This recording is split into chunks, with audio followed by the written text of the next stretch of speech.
Jammu and Kashmir के पहलगाम में एक ऐसा हमला हुआ है जो सिर्फ एक टेरर अटैक नहीं है बल्कि एक स्ट्रेटेजिक वार्निंग है। सिविलियंस और टूरिस्ट को निशाना बनाया गया है। उनका रिलीजन देखकर उन्हें गोली मारी गई है। एक कर्नाटका कपल को अटैक किया गया, हस्बैंड को मारकर उनकी पत्नी से रेश ने ये कहा, मोदी को कहना हम आए थे। यह हमला रैंडमली नहीं हुआ, फरवरी 2025 से ही इसकी बुनियाद रख दी गई थी। चलिए देखते हैं टेरर टाइमलाइन को, जिससे सबूत मिलते हैं एक बड़ी साजिश के। फरवरी 2025 में पाकिस्तान आर्मी ने इंडियन टेरिटरी में इन्फिल्ट्रेट करने की कोशिश की थी, जिसमें कुछ पाकिस्तानी सोल्जर्स मारे गए थे। 2025 के फरवरी मंथ की शुरुआत में पीओके में कुछ इवेंट्स ऑर्गेनाइज किए गए थे, जिसमें हमास के कुछ लीडर्स को इनवाइट किया गया था और पैलेस्टाइन के झंडे भी उठाए गए थे। 2025 के मार्च में पाकिस्तान की जाफर एक्सप्रेस को बीएल के सेपरेटिस्ट ने हाईजैक किया था, जिसका ब्लेम पाकिस्तान ने कम्प्लीटली इंडिया पर डाला था। 2025 की मार्च में ही पाकिस्तान आर्मी ने फिर से इंडियन टेरिटरी में इन्फिल्ट्रेट करने की कोशिश की थी, जिसे इंडियन सोल्जर्स ने फेल कर दिया था। और अभी इसी मंथ की बात है,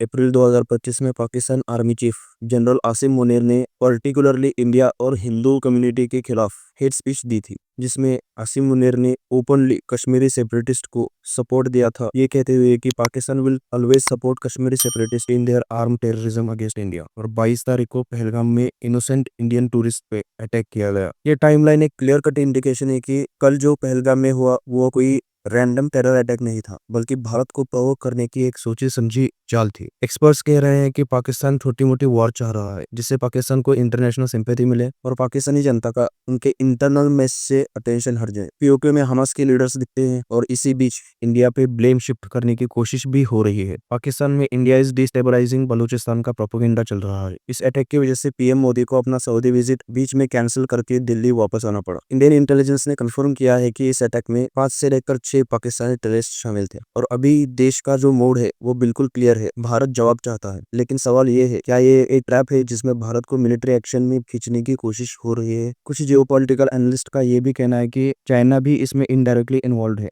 due to ongoing trade war, China को भारी इकोनॉमिक लॉसेस फेस करने पड़ रहे हैं और एक stable and fast growing India उनके लिए एक डायरेक्ट कॉम्पिटिटर है, जहां ग्लोबल इन्वेस्टर्स अपना पैसा लगाना चाहते हैं। अगर इंडिया अनस्टेबल दिखाई दे तो इन्वेस्टर्स का ट्रस्ट लूज हो सकता है, और यही है चाइना पाक कॉम्बो का रियल गेम। भारत में केओस क्रिएट करो ताकि इन्वेस्टमेंट का फ्लो स्लो हो जाए। वेस्टर्न मीडिया तक कह रहे हैं कि इंडिया पाकिस्तान कॉन्फ्लिक्ट हो सकता है, पर क्या भारत को ये गेम खेलना चाहिए या स्मार्ट रिस्पॉन्स देना चाहिए? एक बात तो पक्की है, ये अटैक सिर्फ कश्मीर पे नहीं है, भारत के सम्मान पे है। अब वक्त है यूनाइटेड स्टैंड लेने का, बिना पैनिक के, बिना इमोशनल रिस्पॉन्स के, बट विथ फुल स्ट्रेंथ। आप बताओ, क्या भारत को मिलिट्री जवाब देना चाहिए या डिप्लोमेटिक ट्रैप से बचना चाहिए? कमेंट में लिखो और वीडियो को शेयर करो ताकि सच सब तक पहुंच सके।